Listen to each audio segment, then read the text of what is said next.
Yang cerita Nabi Adam itu salah melulu. Nanti kan kita di surga kan nggak perlu ngajukan kredit, nggak perlu punya istri cantik yang minta ke mall, karena kelebihannya bidadari itu cantik, nggak minta belanja. Sudah gitu di madu juga nggak protes. Tapi kalau di dunia itu sudah minta belanja, di madu protes. Nah, tapi kenapa Nabi Adam akhirnya keluar dari surga dan kita menyalahkan hanya demi kepentingan supaya tadi punya istri cantik, tidak minta uang apa? Belanja dan boleh dipoligami mau maksudnya.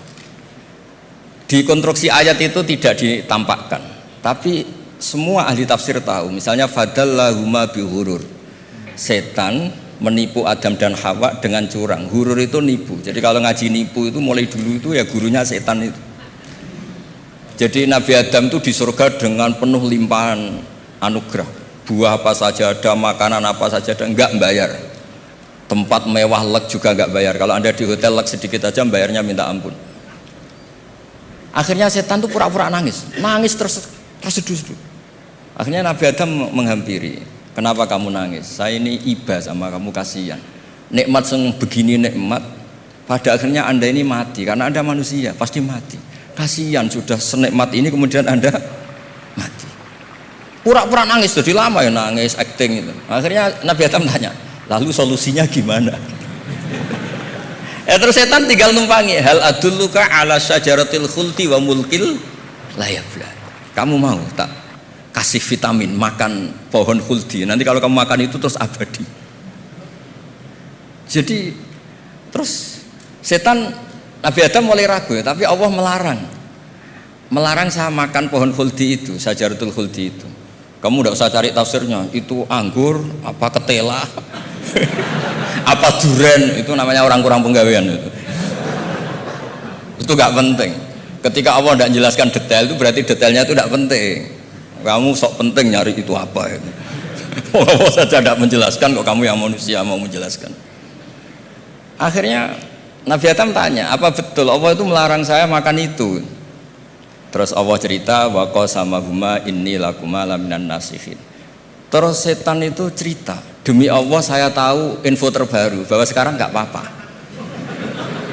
Jadi hukum terbaru itu. Singkat cerita Nabi Adam makan.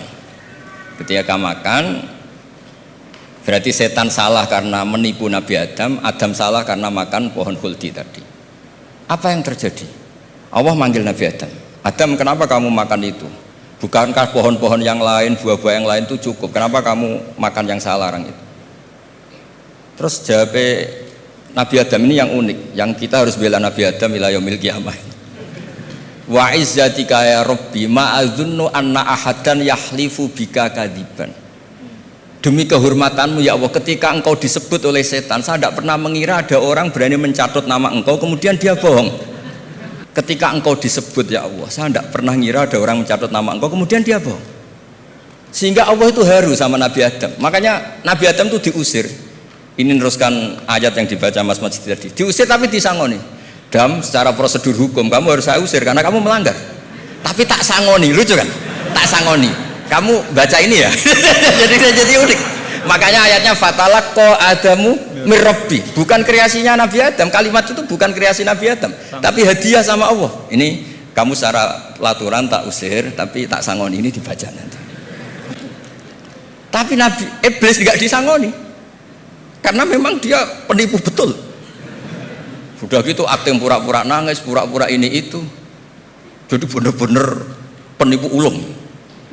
Makanya sekarang pun kalau penipu itu memang harus sopan, harus nangis, itu cara untuk karena sanatnya penipuan memang begitu, sanat awalnya memang begitu, pura-pura nangis terus pura-pura itu. Jadi itu memang cara paling efektif untuk apa? Nipu. Ada sanatnya. Nah, lalu kenapa ada hadis mangqala la ilaha illallah dakhalal jannah? Ini terakhir terus nanti Mas Masdi ngendikan terus doai sekalian. Perintah Sohibul Bait, bukan permintaan, perintah. Perintah itu bukan berarti tidak sopan. Memang bahasa Indonesia itu gitu. Permohonan itu mesti diabaikan. Kalau perintah itu agak tegas. Bukan masalah. Jadi begini. Saya ulang lagi konstruksi ya, konstruksi ayat fadallahuma bihurur. Kenapa mangqala la ilaha illallah dakhalal jannah? Itu unik. Kalau kita baca hadis, ada orang itu pendosa, salahnya sudah minta ampun. Sama Allah dipanggil. Ini hadis musnad, riwayat Musnad Ahmad dan banyak riwayat yang lain. Dipanggil, "Fulan, kamu ke sini. Kamu lihat itu apa?" "Bok, Gusti."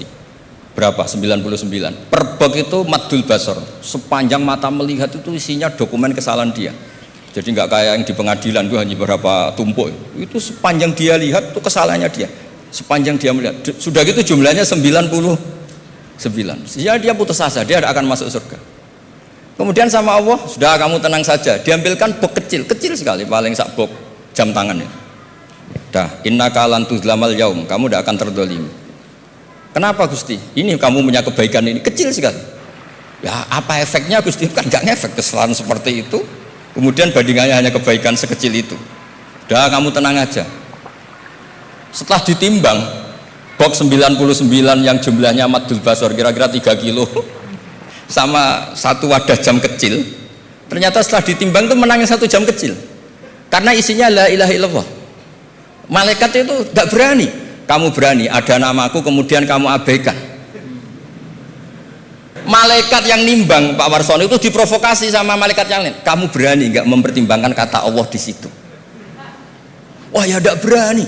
Jadi disebut fala yaskulu ma'asmillahi ta'ala syai'un, dibandingkan asma Allah itu tidak ada yang bisa ngungguli. Nah, di sini terus para torekot, para apa konwiridan Allah, Allah, Allah. Tapi karena kita ini sekarang sudah tidak ngaji malah tanya, gunanya apa sih muni Allah, Allah? Lu nyebut pangerane orang-orang gunanya. Oh ini sedang nyebut Tuhannya, oh, kamu tanya gunanya apa? Kamu tak kasih uang aja tidak pernah tanya gunanya uang ini apa? Pas dijak wiridan tanya gunanya apa sih? Oh dasar orang aneh. jadi logis. Lah Nabi Adam juga sama, ketika disebut asma Allah itu nggak mikir yang lain, apa setan itu penipu apa enggak, sudah grogi yang manggil Allah langsung. Nah makanya saya mohon, kenapa kita memahami mangkana akhiru kalamihi Allah la ilaha illallah dakhalal jannah, karena dengan itu malaikat gak berani macam-macam. Jadi nanti kalau Anda ketemu malaikat tukang hisab, ayo silahkan abaikan nama Allah. Kalau kamu berani berarti tidak malaikatnya Allah. Masa namanya Allah gak dipertimbangkan, apalagi ini asmane Allah. Nah, makanya Nabi ngendikan fato satisi jilat wasakula ismuwah. Kemudian bok kesalahan tadi jomplang kalah. Kemudian yang menang hanya asmanya Allah Subhanahu wa taala. Makanya terus disebut, sudah Nabi ketika tanya amal apa paling baik ya Rasulullah, gini dzikrullah fisirri wal alan gini-gini. Dan kamu mati dan kamu hidup walisanu katordun, kamu harus selalu ingat Allah taala. Nah, kalau sampean tanya kenapa itu menjadi penting, karena tadi malaikat tidak akan memperbandingkan Allah dengan yang lainnya. Makanya ketika ulama-ulama sufi, kalau kamu habis salah istighfar, nanti di sohifah kamu akan ditulis habis salah, salah. Terus di belakang ditulis, tapi setelah itu dia bilang astagfirullahaladzim. Nanti malaikat tinggal aja kamu teror, kamu mempertimbangkan Allah apa yang itu. Ini tak ajarin, kalau tepak ya kamu didengar, kalau tidak malah digebuki, tidak tahu saya. Tapi itu ijazah resmi ini hari ini, hadisnya akurat. Ijazah. Nggih ngoten mawon, kok nak kesuwen kepinteran nyanyi kula. Assalamualaikum warahmatullahi wabarakatuh.